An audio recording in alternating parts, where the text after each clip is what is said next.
नमस्कार. ऍक्च्युली मॅडमकडे मी पहिल्यांदा मिस्टरांमुळेच इथे आली. मी पण आली होती ती पित्त प्रकृतीसाठीच आली होती.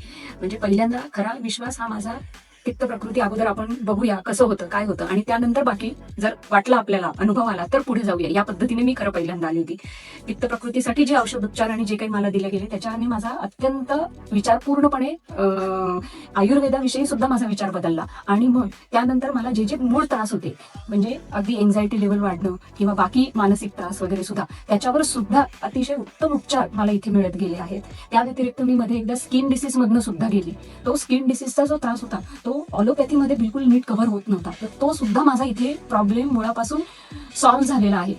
त्यामुळे माझा प्रत्येक गोष्टीवर इथे आता विश्वास बसत चालला आहे. नुसतं शारीरिक नाही तर मानसिक सुद्धा आधार आणि मानसिक सुद्धा उपचार मला इथे अतिशय उत्तम मिळतात. त्यामुळे माझा इथला विश्वास, आयुर्वेदावरचा विश्वास, मॅडमवरचा विश्वास हा दिवसोदिवस वाढत चाललाय. आणि औषधोपचार जे इथूनच आम्हाला मिळतात ते अत्यंत सोयीस्कर होतात. त्यामुळे मी कायम रेकमेंड करेन की नुसतं शरीर नाही तर शरीर आणि मन हे दोन्ही उपचार तुम्हाला एका ठिकाणी मिळणार आहे, तर तुम्ही नक्की या संधीचा उपयोग करा. इथे या, त्यांच्याशी बोलण्याने सुद्धा आपण मानसिकरित्या खूप रिलीफ मिळतो. हे मला यांच्याचकडनं एका डॉक्टरशी बोलण्याने आपण किती रिलॅक्स होऊ शकतो हे मला इथेच जास्त अनुभवायला मिळेल. सो मी रिकमेंड करेन कायम की तुम्ही इथे येऊन या संधीचा उपयोग घ्या.